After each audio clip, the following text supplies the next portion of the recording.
গুইলিনের কুয়াশাচ্ছন্ন পাহাড় এবং লি নদীর সুন্দর একটি ড্রোন শট।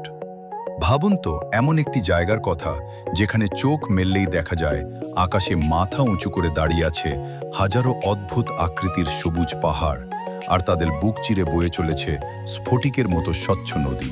হ্যাঁ, আজ আমরা যাচ্ছি প্রকৃতির এক স্বর্গরাজ্য, চীনের গুইলিনে। আজকের জার্নিটা একদম অন্যরকম হতে চলেছে। প্রথমে আমি একটি ভাড়া গাড়ি নিয়ে রওনা হলাম চীনের সেই বিখ্যাত বুলেট ট্রেনের স্টেশনের দিকে। চারপাশের চমৎকার রাস্তা আর চীনের আধুনিক পরিবেশ দেখতে দেখতে ভাড়া গাড়িতে চড়ে যাওয়ার অনুভূতিটাই দারুণ ছিল। গাড়ি আমাদের নামিয়ে দিল স্টেশনে।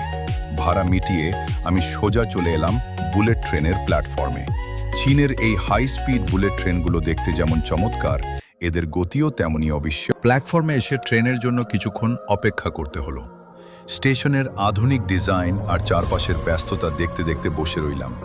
চীনের এই স্টেশনগুলো এতটাই গোছানো যে অপেক্ষা করতেও বেশ ভালো লাগছিল। হঠাৎ করেই অ্যানাউন্সমেন্ট হলো, আর চোখের পলকে দূর থেকে তীব্র গতিতে ধেয়ে এলো আমাদের কাঙ্ক্ষিত বুলেট ট্রেন। স্টেশনে ট্রেনটি এসে যখন থামলো, তার লুক দেখে আমি জাস্ট হাঁ হয়ে গেলাম। এবার ট্রেনে ওঠার পালা।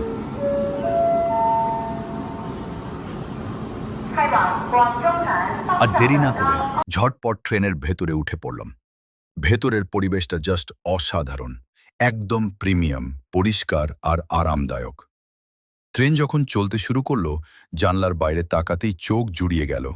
চারদিকে চমৎকার সব সবুজ পাহাড় আর প্রকৃতির অপরূপ সৌন্দর্য। হাই স্পিড ট্রেনের জানালা দিয়ে এই পাহাড়গুলোর পাশ কাটিয়ে ছুটে চলার অনুভূতিটা সত্যিই ভাষায় প্রকাশ করার মতো না। সবুজ পাহাড়ের চমৎকার সব দৃশ্য উপভোগ করতে করতে অবশেষে আমরা চলে আসলাম গুইলিন রেল স্টেশনে। ট্রেন থেকে নামতেই চারপাশের বিশালতা আর আধুনিকতা দেখে মনটা ভরে গেল। গুইলিনের কুয়াশাচ্ছন্ন পাহাড় এবং লি নদীর সুন্দর একটি ড্রোন শট। ভাবুন তো, এমন একটি জায়গার কথা যেখানে চোখ মেললেই দেখা যায় আকাশে মাথা উঁচু করে দাঁড়িয়ে আছে হাজারো অদ্ভুত আকৃতির সবুজ পাহাড়, আর তাদের বুক চিরে বয়ে চলেছে স্ফটিকের মতো স্বচ্ছ নদী। হ্যাঁ, আজ আমরা যাচ্ছি প্রকৃতির এক স্বর্গরাজ্য, চীনের গুইলিনে।